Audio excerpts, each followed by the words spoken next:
Yo, every like, every comment, and every subscriber gives me motivation daily to bring you guys the best MMA content on YouTube. Welcome back to Trippy Speaks UFC. Once again, I am your host, Trippy. We are the champions of the MMA content creation world.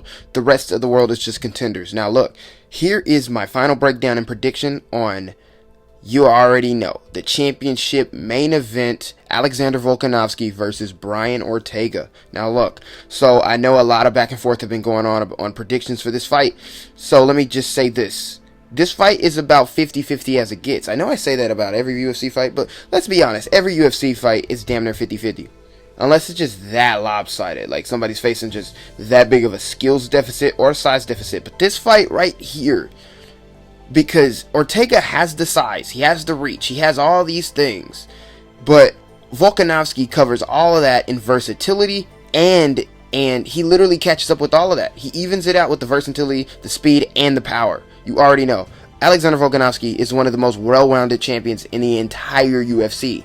Brian Ortega, though being well-rounded himself, also has a lot of holes in the area, and he's mainly just a jiu-jitsu guy, mainly a high-level jiu-jitsu guy with good power. You know what I mean? Brian Ortega's technique and everything else he has worked on a lot. He has worked on a lot. In the Korean Zombie fight, it looked like he worked on his defense a whole bunch.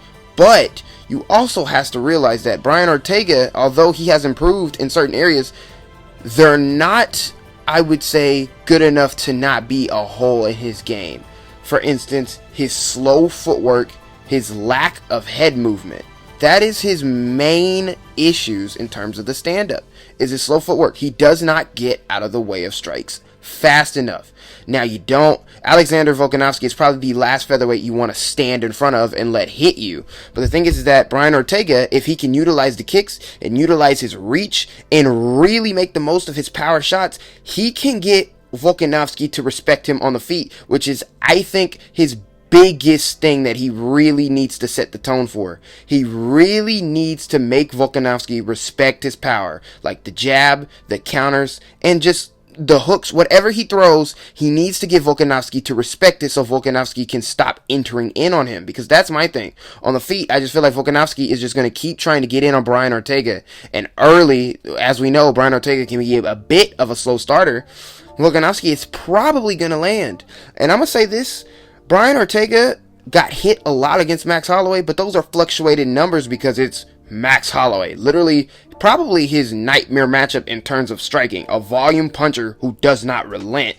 Whenever you have the slow footwork of Brian Ortega, that is pretty bad. You know what I mean? It's going to be pretty bad for you. But Brian Ortega also has the high-level jiu-jitsu, which we also have to really bring into consideration, because although Ortega doesn't have the best wrestling, he's not the greatest takedown artist. I've said that.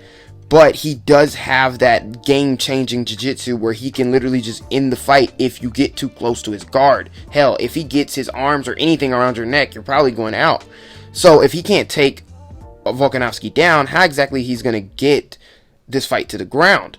That's the thing. If Ortega can catch Volkanovski with something, crack him, put him down, the moment it goes to the ground, Volkanovski is in immediate danger. And the fight could be close, it's super close to being over, you know what I mean? He does not want to hang out on the ground with Brian Ortega. But if Volkanovski can enter in and enter out successfully and then just beat up Ortega on the feet, we could see Brian Ortega turn into a human punching bag for 5 rounds, truly, because Volkanovski has the speed advantage, especially with the hands on the feet. That is just the truth. But whenever you simplify the fight more, you then realize the lack of ways Volkanovski actually has to win. He can't take Brian Ortega down. He can't mix up the takedowns with Brian Ortega because he's going to risk getting submitted. He can't sit on the outside and just try and leg kick. Well, actually, he can. If he goes the leg kicking route, that'll be a good way. His main tools to win in the stand-up, in my opinion, is to take the leg kicking route, because Brian Ortega doesn't check leg kicks that great. Or to enter in and enter out just as fast as he can. Blitz in, piece up Brian Ortega, and then blitz out. And then just keep leg kicking him. So the leg kicks in the boxing can really be a good way, but he just has to stop from getting cracked. So when you simplify it enough, Brian Ortega, if he has made the major improvements in the stand-up, like how we saw in the Korean Zombie fight, I don't see him losing. Honestly, he's tough to take the shots. If he can really make it a competitive kickboxing match and outstrike Alexander Volkanovski, Volkanovski runs out of options to win this fight fast, in my opinion.